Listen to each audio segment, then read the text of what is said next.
Welcome to Coach on the Couch. I'm your host, Jason Zaleski. Coach on the Couch, today sponsored by Grassland Dairy. Grassland Dairy, exciting and rewarding career opportunities available now at grassland.com. Here with Columbus Catholic Dons baseball coach, Jared Krasselt. Coach, thanks for being here today. Thanks for having me. We're looking forward to a very exciting Dons baseball season. I know you are. We're going to talk about this year's team. But before we get there, just remind us, how many years you've been coaching baseball here, and what keeps you coming back every year? This is my fourth year, and for me, baseball was easily one of my favorite sports. That was one of my best sports personally, but I just love the game, love learning about the game as I got older, and just have a great group of kids at school. Through Gary Varsho League here in town, we keep our youth kids running through there, and it's been awesome. So thanks to somebody like him and Kay that keep that running where our kids can play. And then we have a lot of kids playing travel in the summer, so that makes it easier. I know Coach Seitz did a great job for a lot of years with not a lot of great baseball players. He had good athletes, but there wasn't a lot of kids that played summer stuff. So I've been very fortunate for that. So. Touch on last year's team, kind of put a bow on that. 13-10, so winning record, respectable conference finish, a playoff win against Pittsfield right here. By the way, we're at Hackman press box here. So pretty good season overall last year. What are one or maybe two of those memories that you and the guys had from last year? I think even though it was a loss, it was a great game against Neillsville. Kind of bumped us out of the run at the conference title. Mm-hmm. But that, to me, that was a good game. I think a lot of our guys showed a lot of character, showed a lot of heart that game. We just came on the short end of it. And Neillsville was a great squad last year. Another one that would probably, we beat Greenwood at Greenwood, mm-hmm. And then they came and thumped us here. But it was a good win at their place too, to an eventual state qualifying team. So yeah. Other than that, like you said, 13-10. I was happy. We try to load up some good non-conference. Go down to Westby, and we played Westby and Fenimore, some great programs. Try to get some other guys in there, but I don't want to use that as an excuse. Like we want to go down there to win, but we run into some very good programs. So other than that, the win against Pittsfield, a ton of respect for Coach Rayburn and what he's done there, mm-hmm. and that was fun. It was a great atmosphere. Both fans. It was a cool baseball atmosphere. It was a late night game. We played after Marshfield, so mm-hmm. It was fun, but obviously come up short, which always sucks, but there's only 5 teams in the state that are happy at the end of the year. So. That's right. Yeah, that game you're talking about at Pittsfield, the 7-5 playoff win, it was electric that night. That was awesome. It really was. It was a fun game to be at.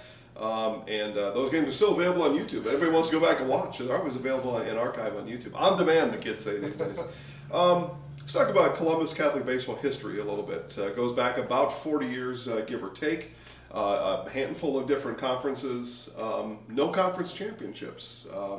I know you and the guys want to change that this year, and there's maybe some expectations towards that. But talk about, with that, kind of building a baseball program. Like you said, year 4, the guys are, looks like it's a team that's got the arrow pointed up. How do you go about building a program like that? How do you kind of talk about these guys and building that program?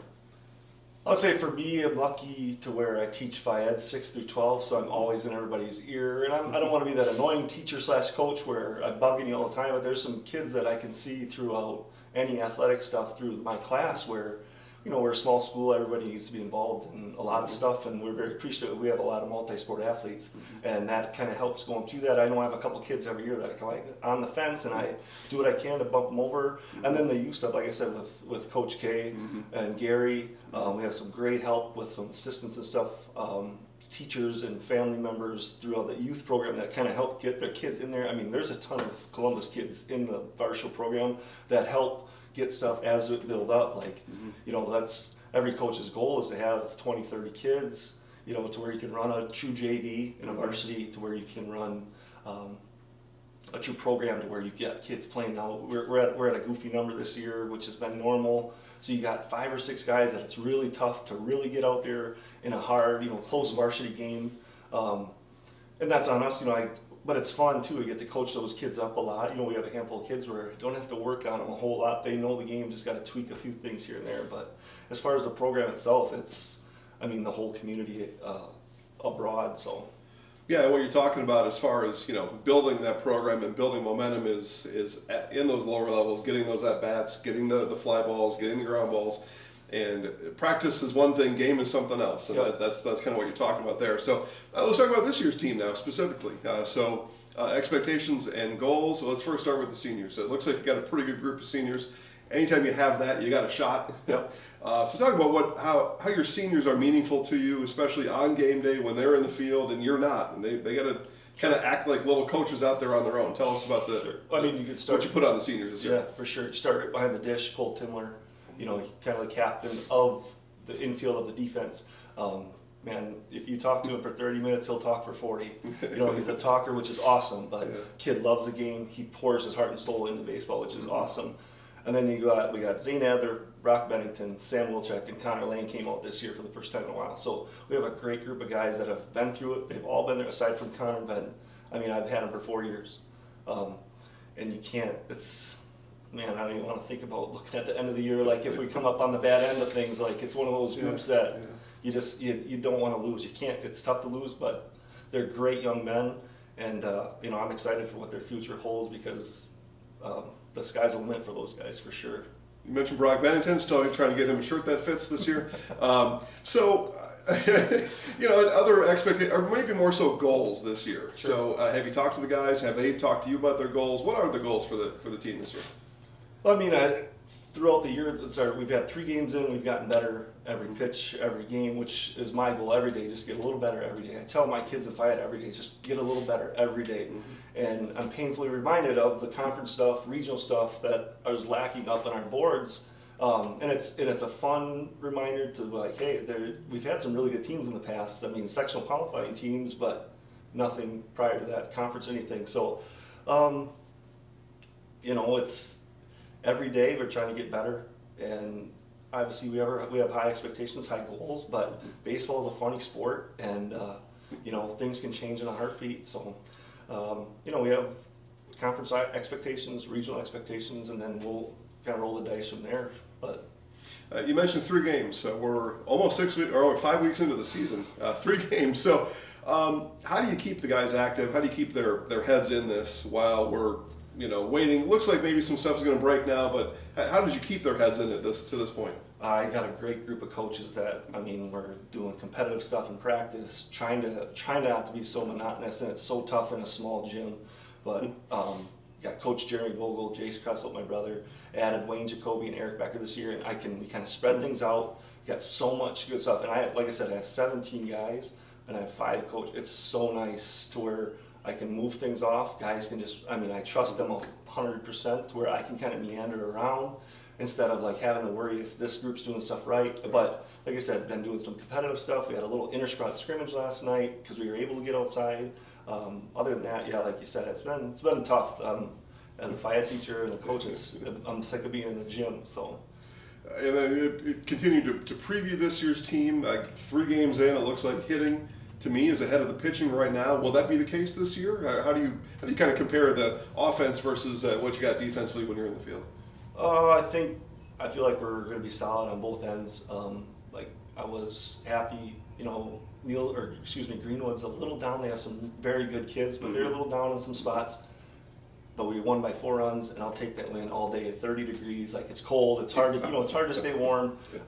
Same thing with the Owen game. A very improved squad from the past. We hit the ball well, and you'll see, and everybody that notices high school softball and baseball, you throw strikes, you put the ball in play, you're going to put yourself in a good position. So.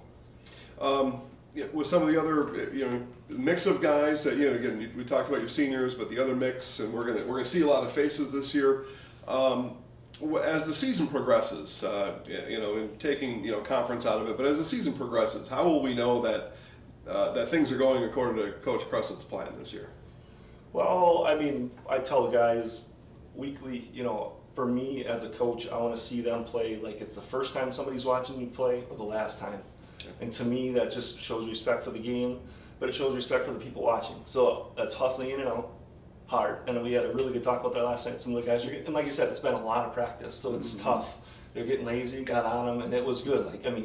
Hard, and they have to be smart. You don't sprint into the concrete, whatnot, but I want them hard in, hard out, to where, like I said, people are here. They don't want to sit in the cold weather too long. We speed that up, but I want to get them going, get them in by their teammates. We don't. For me, I've never been a big hoorah like loud guy because I don't want. A couple years ago, we had a kid from another team said something to our dugout, and one of my kids responded, and I bumped him right out of there because I don't want that. Like we don't cheer for our team and whatnot. So I don't feel like we're super loud, but I feel like we do a good job of chattering to each other, have fun with each other. So, but like you said, things are going well. Even if they're not going well, I'm expecting hustling it out. Playing the game the right way. Got on a couple of our top end varsity guys and our lower about not running balls out. Even if it's a strikeout, fly ball, like I want them, full hard 90. So yeah. All right. Like I said, we're here at Jack Hackman. We're in the press box today, staying out of the wind and a little bit of the cold. One of the best facilities in central Wisconsin. You get to have it as your home field here. What kind of an advantage is that for you and the guys?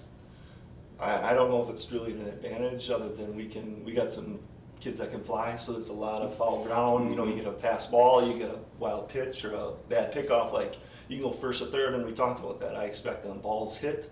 I expect them first to third. So it's just a beautiful facility for me. I played at Marshall. I was so fortunate. We were one of the first teams to be able to play here, and just watch it grow and expand throughout the year. And they do. Cody C does a great job taking care of this field. I know there's others involved, but he does a great job. Like this field is a professional, great field. Most of the time, obviously, with you can't do anything about the weather right now, but he does a phenomenal job, and the Parks and Rec do a great job keeping this tip top. Well, and as the weather's been, to have it playable really says a lot for what he and his crew are doing out here. We'll wrap it up with this one. Fan attendance is a big deal, and again, you got to show up with blankets and sweaters. That's what you got to do, but give you a chance kind of to advertise your team and tell folks why it's so important to have them come out here and cheer you and the guys on. Sure. I mean, I've seen you ask this question before, man. We have a big field here, a big facility for stands. Last year, the Pittsfield brought a great group of people. We had a great group. I mean, it's loud with echoes off of there, but the guys just feed off it. It's expected early in the season, I think, for guys. We're playing in front of just moms and dads, maybe grandpas or grandmas. But when we get students out, extra people out from the community come out. I mean, I've had some of my family. They have no reason to be here because I'm coaching. My brother's coaching, but they have no reason to be here but to watch good baseball. So, and I mean, like I said, my guys, I want to get them competing, and people appreciate that. If they like baseball, and even if they don't, in high school you get to hear that crack of that bat. That's going to be a little more electric. So once it gets warmer, it should open things up. So. Again, if you can't make it down here, we'll have all the home games live on Zaleski Sports, as many road games as we can get to. But number one goal is to get down and cheer them on in person, because it makes it more fun for us too, with a full group of stands here. Looking forward to the season, Coach. Thanks for joining us again, Columbus Catholic Dons baseball coach Jared Krasselt. Good luck this year. Thank you, sir. Appreciate it. All right, thanks.